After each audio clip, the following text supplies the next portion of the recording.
Welcome to this explainer. I'm so glad you're here. Every single time we read a simple rhyme to a child or encourage them to just make up a goofy tale, we really aren't just passing the time. We are literally acting as architects for their developing minds. It's kind of mind-blowing, right? Today, we're exploring the fascinating blueprints of imaginative storytelling and looking at exactly how simple sounds actively construct a child's brain. Okay, let's dive into this. Take a simple, classic line like, the cat sat at the mat with a hat. It's bouncy, it's playful, and it's just filled with this kind of phonetic joy. If you say it out loud right now, you can actually feel the rhythm. But beneath that whimsical, fun surface, this sentence is doing some serious, heavy developmental lifting. It's actively capturing a child's attention and basically inviting them to instantly visualize a whole scene right in their head. Which brings us to a really compelling question. How exactly does a silly, simple little rhyme actually build a child's brain? I mean, it feels like a massive leap from playful storytelling to critical cognitive development, doesn't it? But let's break down this framework together and see how this mental construction actually happens. Section 1. The power of play, laying the foundation. So, just like any great building needs a rock-solid base, early childhood development absolutely requires the bedrock of imaginative play. Imaginative play is a safe environment for children to explore thoughts and emotions, encouraging creativity and freedom of expression. Think about how absolutely vital that is. Through stories and sound, we are essentially handing children a secure, bounded universe. And inside this universe, they are the boss. They can construct their own wild adventures and express themselves completely free of any real-world constraints or consequences. It is literally the perfect, safe testing ground for life. Section 2. Sparking sound and story. The first building block. And this brilliantly illustrates our next point. Once that psychological foundation is poured, we can introduce our very first building blocks, which are playful jumping-off points. These capture attention and invite visualization. Sentences that spark sound, like our cat on the mat, literally open the door to a whole universe of adventures.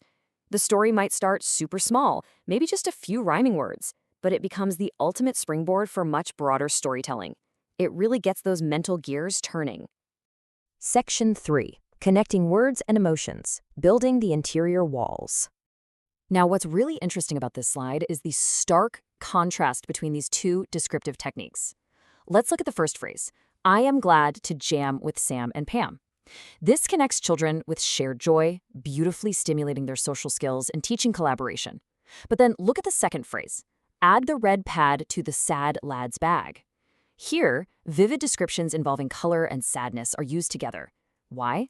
Well, this helps kids process complex inner emotions alongside their external physical surroundings concurrently.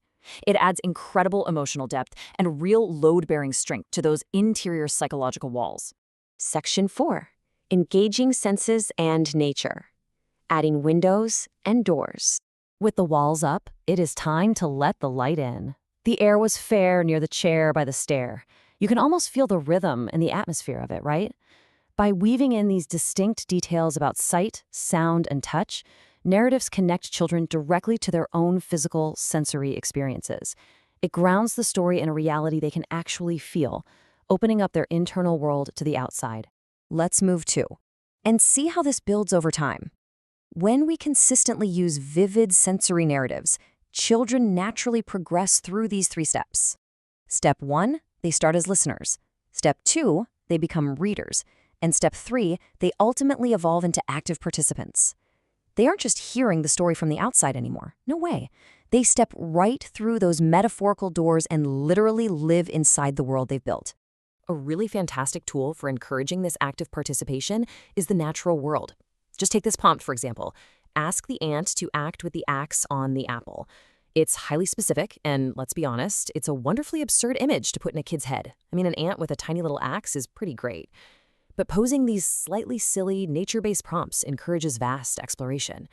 Suddenly, a tiny ant becomes the hero of an epic adventure. These simple questions about small creatures provoke expansive stories about teamwork, problem-solving, and the deep significance of even the smallest beings in our lives. Section 5. Building Young Minds. The finished architecture. So the crucial point is this. When we take a step back from the individual bricks, we see the structurally sound results of all this developmental science. The core benefits of storytelling do three massive things.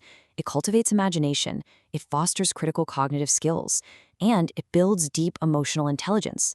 By consciously incorporating engaging phonetic sentences, vivid sensory language, and imaginative natural scenarios into our interactions, we provide young minds with the exact linguistic tools they need to successfully and confidently navigate the magical world of sound and story.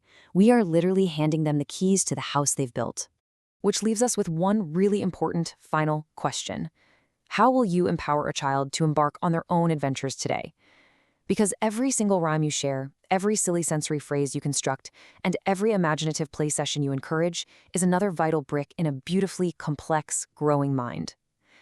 Thank you so much for joining me for this explainer. Now go out there and help build some amazing stories.